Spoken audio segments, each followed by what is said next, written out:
گاڑی میں عورتوں کو یہ بھی مسئلہ ہوتا ہے نا کہ ہماری تعریف کرو، تو کئی دفعہ بعد مردوں بیچاروں کو جھوٹ بولنا پڑتا ہے، تو زبردستی کراتی ہے نا جی. تو اس میں گنجائش بھی دی ہے شریعت نے گنجائش دی ہے کہ کبھی بیوی کو راضی کرنے کے لیے خلاف واقعہ بات کرنی پڑے تو کر لینی چاہیے. تو وہ کراتی بھی ہیں. 3 موقع پر خلاف واقعہ بات کرنے کی اجازت ہے. واقعے کے خلاف بھی آپ بات کر سکتے ہیں. جنگ کے موقع پر 2 لوگوں کو صلح کرانے کے لیے اور بیوی کو راضی کرنے کے لیے کر لیں کوئی ایسی بات، بے شک اپنی طبیعت پہ جبر کر کے کر لے، گنجائش ہے، اجازت ہے. تو وہ کہتے ہیں جب وہ گاڑی میں میرے ساتھ بیٹھی بن سور کے، تو وہ تقاضا کرنے لگی کہ میں نے بڑے اچھے کپڑے پہنے ہیں پر آپ نے توجہ نہیں کرائی. تو سیانا بندہ تھا، وہ چاہ رہا تھا کہ میری خاتون سمجھ جائے.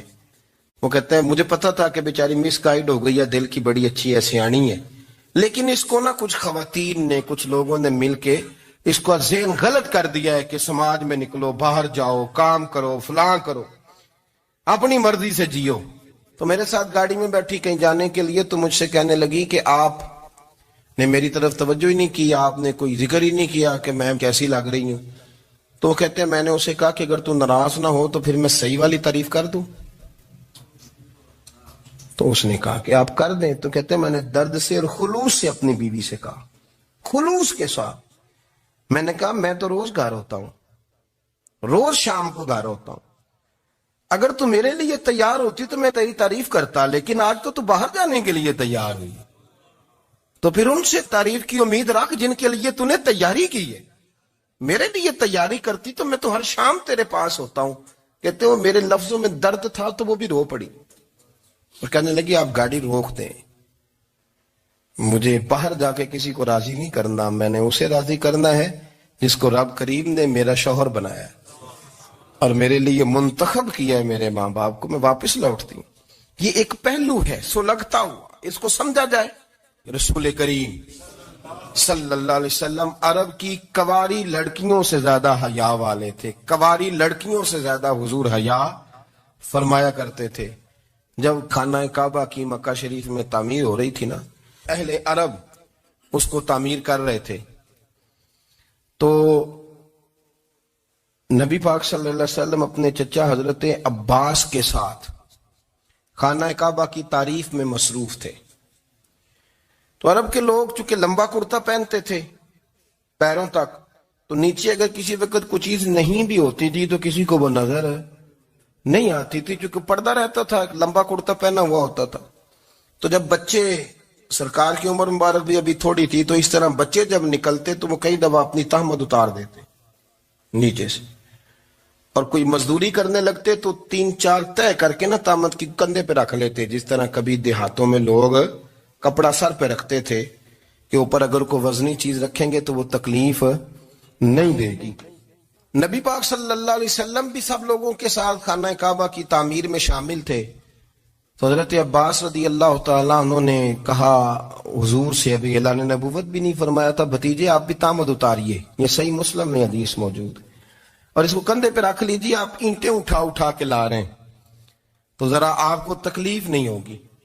تو سرکار دو عالم صلی اللہ علیہ وسلم سے یہ بات کہی اور پھر جلدی سے حضور کی تہمت کو نکال کے نا، حالانکہ لمبا کرتا پہنا ہوا ہے، تو وہ جیسے ہی ان کے کندھے پہ رکھا اینٹیں رکھنے کے لیے، تو سرکار تو زمین پہ گر گئے، بے ہوش ہو گئے، آنکھیں آسمان کی طرف. اور پھر حضور پکار رہے ہیں آزاری آزاری آزاری، میرا تامت دے دو، میرا تامت دے دو. کبھی کوئی شخص اس وجہ سے بھی بے ہوش ہوا ہے کہ میرے وجود سے کپڑا اتر گیا ہے؟ حالانکہ سرکار پر وہ بے ہوشی بھی نبی پاک کا وہ جو غلبہ ہے نا شرم و حیا کا، اس کی وجہ سے ہو.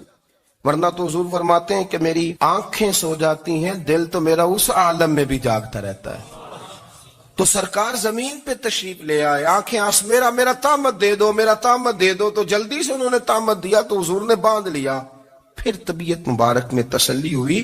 یعنی ہم اس رسول کے غلام ہیں کہ جن کے تو وجود سے کپڑا اتر جائے تو حضور برداشت نہیں کرتے، قبول نہیں فرماتے، تکلیف شروع ہو جاتی. لیکن یہاں نوجوان ہیں اور بڑا قد کاٹ ہے اور بڑے بڑے سمجھدار لوگ ہیں، گرمی آتی ہیں تو شارٹ کپڑے پہن کے گھومتے ہیں، ان کو خیال نہیں کہ یہ وہ والا لباس ہے جو باہر تو کیا گھر میں اماں کے سامنے نہیں پہننا چاہیے، بہنوں اور بیٹیوں کے سامنے نہیں پہننا چاہیے، آپ کی گفتگو میں شرم و حیا ہو، آپ کے لب و لہجے کے اندر حسن ہو۔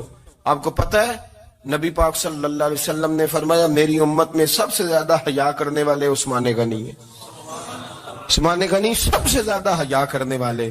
آپ فرمایا کرتے تھے جب سے حضور کا چہرہ دیکھا ہے میں نے کبھی اپنی شرمگاہ بھی نہیں دیکھی، میں نے آنکھوں کا وضو نہیں توڑا، اور جب سے حضور کے دست مبارک میں میں نے بیعت کے لیے سیدھا ہاتھ بڑھایا تو پھر سیدھا ہاتھ میں نے کبھی گندگی کو نہیں لگایا۔ حیات، آپ باتھ روم کے اندر بھی غسل فرماتے تھے تو کپڑوں سمیت کرتے تھے۔ کسی نے کہا حضرت جی واش روم کے اندر کیوں نہیں کپڑے اتارتے؟ آپ فرمانے لگے باہر بندوں سے حیا کرتا ہوں، اندر جاتا ہوں تو رب سے حیا آنی شروع ہو جائے، وہ تو دیکھ رہا ہے نا۔ تو میں جو بات آپ کی خدمت میں عرض کرنا چاہتا ہوں اس کو آپ سمجھیے گا میرے عزیز، کہ شرم والا مزاج، گفتگو بھی شرم والی، آنکھیں بھی شرم والی، لباس بھی شرم والا، دوستی یاری بھی شرم والی، بہت ساری ایسی باتیں۔ دیکھیں نا آپ ذرا، میں نے کہا کہ باتوں کو سن کے گزر نہ جایا کریں، اس کی گہرائی پر غور کریں۔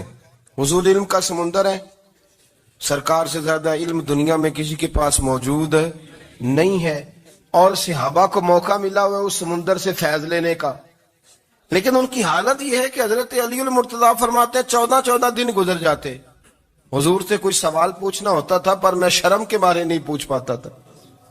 14 دن بخاری شریف میں موجود ہے۔ ایک دن نبی پاک صلی اللہ علیہ وسلم نے پوچھا صحابہ سے کہ وہ کون سا درخت ہے جس کے پتے نہیں گرتے، اور وہ درخت اس طرح ہے جس طرح مومن ہوتا ہے، وہ درخت میرے مومن کی طرح بتاؤ۔ حضرت عبداللہ ابن عمر فرماتے مجھے پتا تھا کہ وہ کھجور کا درخت ہے، لیکن چونکہ ابو بکر صدیق بھی بیٹھے ہیں، عمر فاروق بھی بیٹھے ہیں، مولا علی بھی بیٹھے ہیں، عثمان غنی بھی بیٹھے ہیں، اتنے جید لوگ بیٹھے ہیں، تو مجھے حیا آتی تھی کہ میں کیوں جواب دوں۔ کہتے ہیں سرکار نے کئی دفعہ پوچھا، لوگوں نے کئی اور درخت بتائے، پر فرمایا تمہارا جواب درست نہیں ہے۔ آپ حیا کے اس پہلو پر غور کریں کہ سوال کا جواب آتا ہے، سوال کا جواب، یعنی مجھے سوال کا جواب آتا اور پھر میں دوں نہ، مجھے بدعزمی نہ ہو جائے گی؟ یہ کیسے ممکن ہے کہ میری رات گزر جائے، مجھے پتا بھی تھا اور میں نے بتایا نہیں؟ بہت سارے لوگ آ کے بہت ساری باتیں بتاتے ہیں، بہت ساری باتیں وہ سمجھاتے ہیں، تو ہم غور سے ان کا چہرہ دیکھنے لگ جاتے ہیں، کہتے ہیں یار اس کا تو دعویٰ تھا کہ میں سمجھنے آتا ہوں، تو یہ تو ہمیں سمجھا رہا ہے، چلو الحمدللہ ہم سمجھنے کو تیار ہے۔ لیکن میرے عزیز پتہ بھی ہے جواب کا، علم بھی ہے، لیکن فرماتے ہیں میری حیا نے مجھے اجازت نہ دی کہ میں جواب دوں۔ آپ فرماتے ہیں پھر حضور سے صحابہ نے